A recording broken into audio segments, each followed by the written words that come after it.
ஆபத்து காலத்திலே வெட்கப்பட்டு போகாமல் இருந்து பஞ்ச காலத்திலையும் திருப்தி அடைவார்கள் என்றால் கர்த்தர் ஆதரிக்கிறவர், பராமரிக்கிறவர், குறைவில்லாமல் எல்லா பகுதியிலும் வாழ வைக்கிறவர்.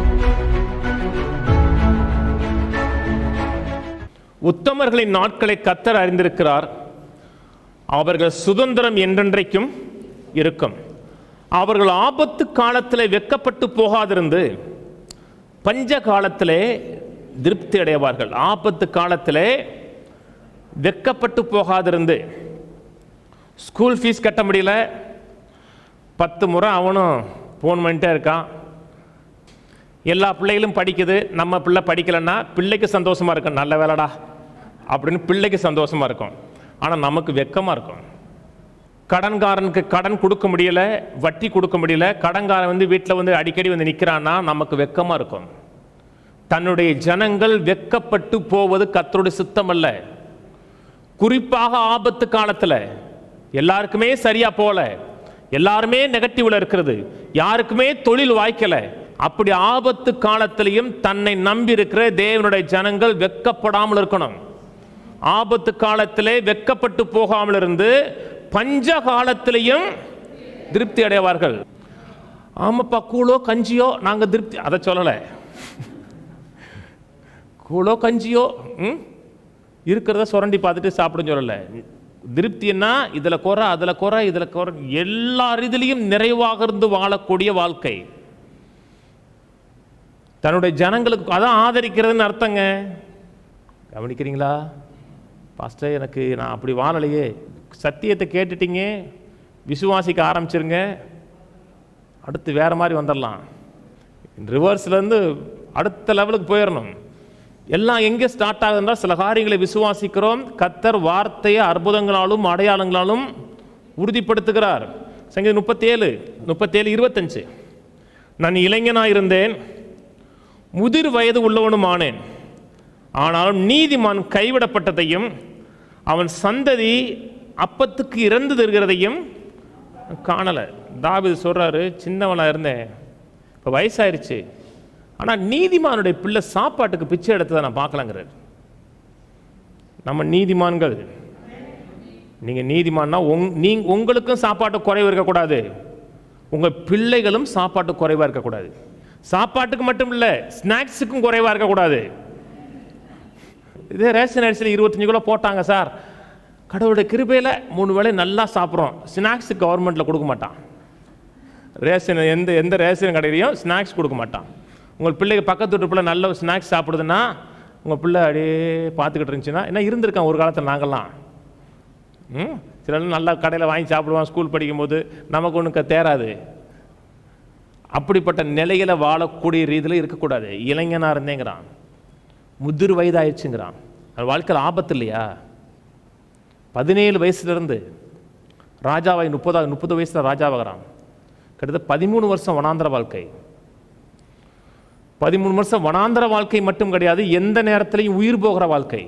நிம்மதியாக ஒரு இடத்துல கை நீட்டி படுத்துற முடியாது, எப்போனாலும் ஆபத்து வரும்.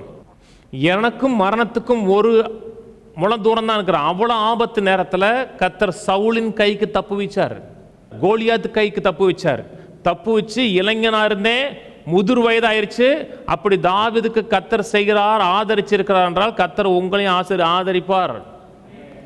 உங்களை குறித்து சில நோக்கங்களை எழுதி வைத்திருக்கிறார், சில திட்டங்களை வைத்திருக்கிறார். உங்க மேலே ஒரு அபிஷேகம் இருக்குங்க. ஒரு பிசினஸ் மேன் ஆகக்கூடிய அபிஷேகம் இருக்கலாம், ஒரு ஃபேக்டரி ஆரம்பிக்க வேண்டிய அபிஷேகம் உங்க மேலே ஊற்றி இருக்கலாம். அந்த அபிஷேகத்தை ஊற்றிட்டு அது நிறைவேறாமல் போறதுக்கு கர்த்தர் இல்லை. அபிஷேகத்தை ராஜாவை ஊற்றிட்டாருன்னா வனாந்திரத்தில் சாகிறதுக்கு அபிஷேகத்தை ஊற்றினார் அவன் மேலே. அவன் ராஜாவாகணும், ராஜாவாகிறதுக்கு அவனை பாதுகாக்கணும், பராமரிக்கணும், என்னென்ன செய்யணுமோ அத்தனை செஞ்சு அவனை தீர்க்காயுசோடு வாழ வச்சார். அதான் கர்த்தர். அவன் தான் சொல்றான், கர்த்தர் மேல் பாரத்தை வைத்து விடு, அவர் உன்னை ஆதரிப்பார். 41, சிறுமைப்பட்டவன் மேல் சிந்தை உள்ளவன் பாக்கியவான், தீங்கு நாளிலே கர்த்தரவனை விடுவிப்பார். சிறுமைப்பட்டவன் சொல்லும் பொழுது ஏழையாக இருக்கிறவர்கள் மேலே சிந்தையாக இருக்கிற மக்கள், ஏழையாக இருக்கிற மேலே சிந்தையாக இருக்கிற மனுஷன் பாக்கியவான், பிளஸட் மேன். ஏழையாக இருக்கிற மேலே நீங்கள் சிந்தையாக இருக்கீங்கன்னா ஏழையோட கஷ்டம் ஏழைக்கு தாங்க தெரியும். அந்த ஏழையை சொல்லலை நான். அப்படிலாம் இருக்காங்க. தன்னை போல அவனை நினைக்கிறான். ஏழையின் மேல் சிந்தை உள்ளவன்னா ஏழைக்கு இறங்கி உதவி செய்கிறவன், ஏழைக்கு கடன் கொடுக்கிறவன். எவ்வளவே நான் செய்யணும் தான் நினைக்கிறேன்ப்பா, அதை சொல்லலை. அதில் அந்த டயலாக்லாம் வேணாம்.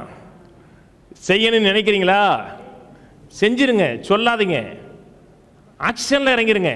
சிறுமைப்பட்டவன் மேல் சிந்தையுள்ளவன் பாக்கியவான், அவனை தீங்கு நாளில் கர்த்தர் அவனை விடுவிப்பார். தீங்கு நான் சொல்லும் பொழுது பொருளாதாரத்தில் அவனை விடுவிப்பார். ஒரு கஷ்டம் வருது, துன்பம் வருது, எல்லாருமே நெருக்கத்தில் இருக்கான். ஏன்னா அந்த இவன் நிறைவாக இருக்கும் பொழுது ஏழைப்பட்டவன் மேல் சிறுமையுள்ளவன் சிந்தை உள்ளவனாக இருந்திருக்கான், உதவி செஞ்சிருக்கான், அவன் விதைச்சிருக்கிறான். கஷ்டம் வரும் பொழுது அவனுக்கு அறுவடைக்கு கர்த்தர் ரெடியாக ப்ரொவிஷன் வச்சிருப்பார். கீழே கர்த்தர் அவனை பாதுகாத்து அவனை உயிரோடு வைப்பார். பூமியில் அவன் பாக்கியவானாக இருப்பான். அவன் சத்துருக்களின் இஷ்டத்திற்கு நீர் அவனை ஒப்புக்கொடீர். படுக்கையின் மேல் வியாதியாய் கிடக்கிற அவனை கர்த்தர் தாங்குவார். அவனுடைய வியாதியிலே அவன் படுக்கை முழுவதையும் மாற்றி போடுவார். அவன் வியாதியிலே அவன் படுக்கை முழுவதையும் மாற்றி போடுவார் என்றால் கர்த்தரை நம்பியிருக்கிறான், தேவனை சார்ந்திருக்கிறான், சிறுமைப்பட்டவர் மேல் சிந்தை உள்ளவனாக இருக்கான். சிந்தை உள்ளவனாக இருக்கான்னா கையில் கர்த்தர் கொடுத்து வச்சிருக்கிறார், அதை பயன்படுத்துகிறான். ஒருவேளை வியாதிப்பட்டிருந்தா கூட வியாதியிலையும் கர்த்தர் அவனை தாங்குவார்னா சஸ்டெயின் பண்ணுவார். அவனுடைய வியாதியிலே அவன் படுக்கை முழுவதையும் மாற்றி போடுவார்னா எந்த படுக்கை ஒன்று சுமந்துக்கிட்டு இருந்துச்சோ அதே படுக்கை நீ சுமந்துடுவ.